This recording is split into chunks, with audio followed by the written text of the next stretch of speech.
Procter Gamble just released a new ad that left much of the internet with razor burn. In this week's episode of Marketing is Broken, we look at how easy it is to lose brand credibility in the high-stakes age of building purpose-driven brands.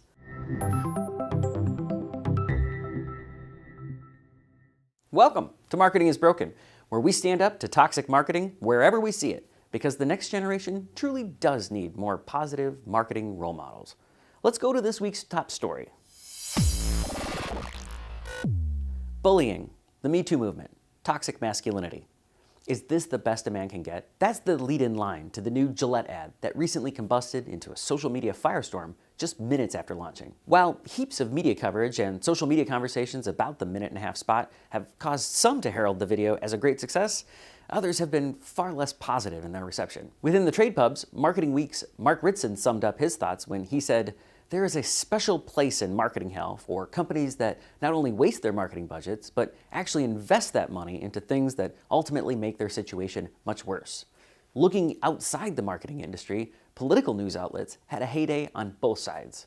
On the right, Fox News' Greg Gutfeld described the effort as an ad that shafts the company's key audience just to score a few virtue points with the social justice mob. And on the left, Vox's Caitlin Tiffany said, "It is inherently nonsensical to use feminism to sell men's grooming products or any products, as feminism is a political movement bent on dismantling current structures of power, which likely include multi-billion-dollar corporations like Procter Gamble." And as for the general public, well, so far, the official YouTube video for the campaign has racked up over 12.3 million views with about 300,000 likes and nearly 700,000 dislikes. That's almost half the dislikes that Miley Cyrus's Wrecking Ball has received ever, all within about 3 days of publishing. So what is it about the We Believe ad that Gillette may have missed, and why does it seem to be coming across more like Kendall Jenner than Colin Kaepernick? That's what brings us to this week's topic. Think of the last time someone gave you advice that really changed the way you thought. What kind of tone did they use? Did you respect that person that gave you the advice? Chances are you listened to them because they had credibility in your mind. Advertising works kind of in the same way. Only in this case, Gillette may have lacked the brand credibility to pull off their objectives for the campaign.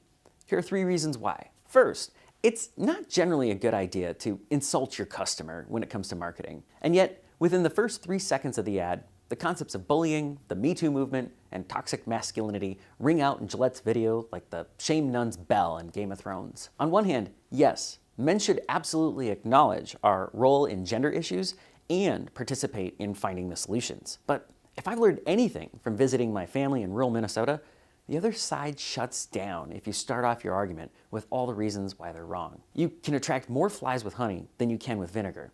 And while a lot of men do deserve a good public shaming, again, Marketing 101 says you shouldn't insult your customer. The second hit to Gillette's brand credibility came down to who they hired to do the spot. For that honor, they turned to Kim Gehrig, an ad director and creative talent who has made a name for herself with provocative short films such as this one by Viva La Vulva. It's literally a 3-minute ode to the female body, and it is awesomely creative. Gehrig is entirely credible as a feminist director and does an amazing job at portraying women as empowered and multidimensional in her work. Meanwhile, her depiction of men can tend to be a little more stereotypical and dark. That's just my opinion. This has led some to criticize Gehrig for being a better messenger of misandry than masculinity. But if anyone made a mistake here, it was Gillette. They hired an award-winning ad director who's capable of delivering a thought-provoking, gender-based message from a female perspective. And that's exactly what she did.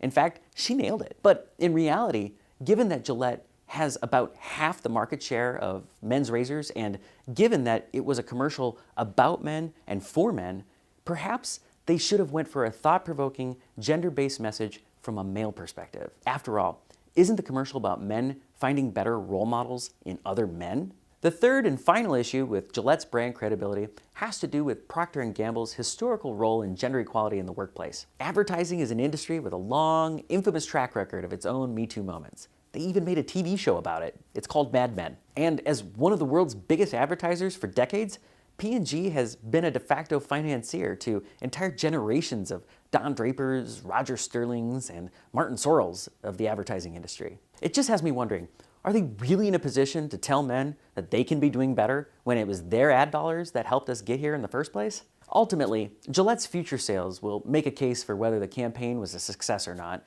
But if this week's backlash does translate to decreased revenue, Gillette will likely go on to become a case study of what not to do when building a purpose-driven, credible brand. What do you think? What did Gillette get right, and where did they fall short with this campaign? Leave a comment with your thoughts, and you may end up just getting some free gear. We'll see you next time. Thanks for watching Marketing is Broken, brought to you by Brandish Insights, the world's first brand analytics platform. We're like Google Analytics for brands. Catch this weekly show by subscribing to our YouTube channel or by visiting brandishinsights.com to learn more.